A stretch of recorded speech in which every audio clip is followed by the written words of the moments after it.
Welcome friends, welcome to my YouTube channel. So friends, আজকে আমি unboxing করে দেখাবো iQOO Z3। সো আলটিমেট আমরা পেয়ে গেছি। সো এরকম বক্স প্যাকিংয়ে এসেছে। কি আছে বক্সটা খুলে ফেললাম। এরকম একটা বক্স আসবে, এটাও খুলে ফেলি।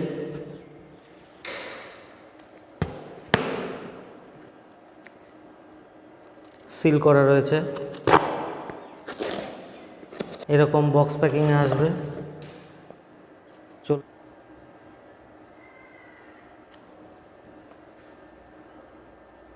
তো আমরা এটাকে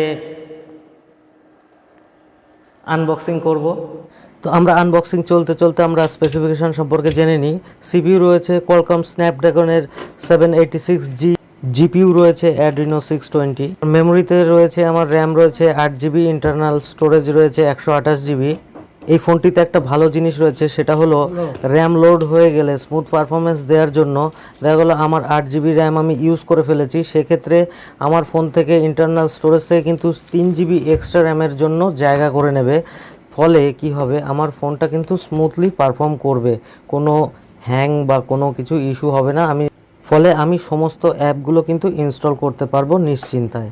ব্যাটারি রয়েছে কিন্তু 4400 মিলিঅ্যাম্পিয়ারের, সঙ্গে রয়েছে 55 ওয়াটের ফাস্ট চার্জার। এখানে একটা ভালো জিনিস, আমরা আরও 7000 6000 মিলিঅ্যাম্পিয়ারের ব্যাটারি দেখতে পাচ্ছি না। সংখ্যাটায় নয়, আমরা পারফরমেন্সে বিশ্বাসী, তাই আমাদের 4400 মিলিঅ্যাম্পিয়ার হলেও আমরা পরবর্তী ক্ষেত্রে দেখব যে এটার ব্যাটারি কেমন সার্ভিস দেয়। বক্সটির মধ্যে হ্যান্ডসেট, ওয়ারেন্টি কার্ড, একটা টিপিইউ কেস আর একটা চার্জার ছাড়া কিন্তু কিছুই পাচ্ছেন না। হেডফোন কিন্তু এখানে মিসিং রয়েছে। এটাতে ওয়াইফাইয়ের ডুয়াল ব্যান্ড সাপোর্ট করছে এবং ব্লুটুথের সাপোর্ট রয়েছে 5.1।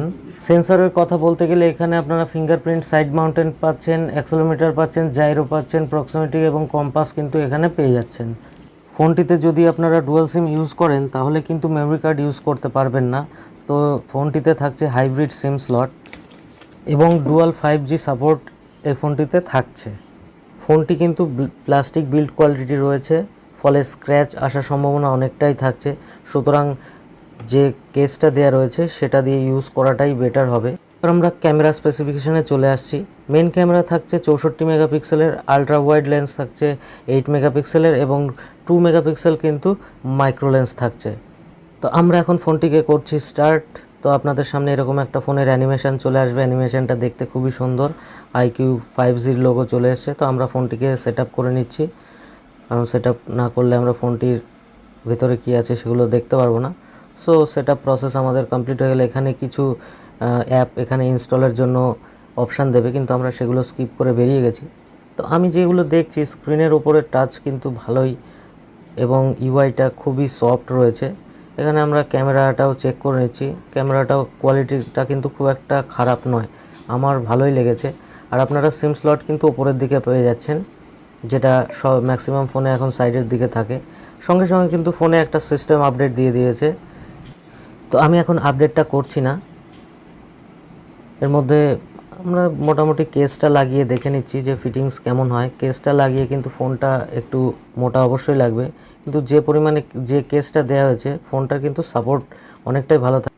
তো এখন আমরা ফোনটার ওভারভিউ দেখে নেব যে আলটিমেট কেমন লাগে। তো ফোনটা দেখতে পাচ্ছেন খুবই সুন্দর, আমি ব্ল্যাক কালারের নিয়েছি, সুন্দর কালার, কিন্তু এখানে ফুল ব্রাইটনেসে রয়েছে, ডে লাইটে রয়েছে, ভালোই লাগছে। ডিসপ্লে কালার খারাপ নয়। এখানে দেখতে পাচ্ছেন 3.5mm হেডফোন জ্যাক রয়েছে, টাইপ সি চার্জার রয়েছে। তো আমি বলতে পারি আমার কিন্তু পার্সোনালি ফোনটা খুবই পছন্দ হয়েছে এবং ডিজাইনটা খুবই সুন্দর লেগেছে। সো সত্যি কথা বলতে ফ্রেন্ডস, আমার এই ফোনটা কিন্তু প্রথমে যখন আমি দেখলাম ভালোই লেগেছে। মডেলটা কিন্তু খুব সুন্দর, আপনারা দেখতে পাচ্ছেন, ডিজাইনটাও কি খুব সুন্দর। তো ইউজ করে ফোনটির কিন্তু ইউআইটা আমার খুব ভালোই লেগেছে, অপটিমাইজ মনে হয়েছে। এখনও একটা আপডেট এসছে, আপডেটটা আমি এখনও কমপ্লিট করিনি।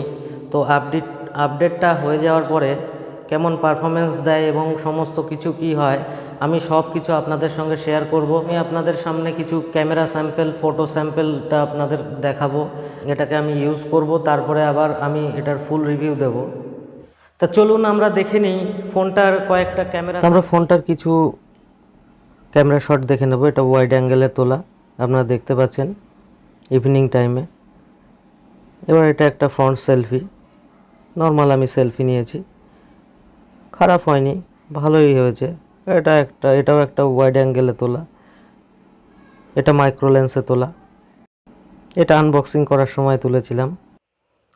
এবার আমরা টেস্ট করব ফোনটির ভিডিও কোয়ালিটি, ডিসপ্লে কোয়ালিটি কেমন। তো আমরা কিন্তু ইউটিউবে ভিডিও প্লে করেছি, ভিডিও প্লে করার পরে 1080 পিক্সেলে চলছে, কোনো ল্যাগ বা কোনো কিছু আমি কিন্তু দেখতে পাচ্ছি না, frame drop. Super AMOLED display না হলেও আপনি কিন্তু অতটা পার্থক্য এখানে বুঝতে পারবেন না ডিসপ্লেটার ব্যাপারে। তো এখন দেখে নেব, চার্জিং টেস্ট করে নেব কত টাইম লাগে। তো প্রথমে আমরা 18তে কিন্তু ফোনটাকে চার্জ করেছিলাম, 20%-এ ছিল যখন, তখন আমি চার্জে বসিয়েছিলাম।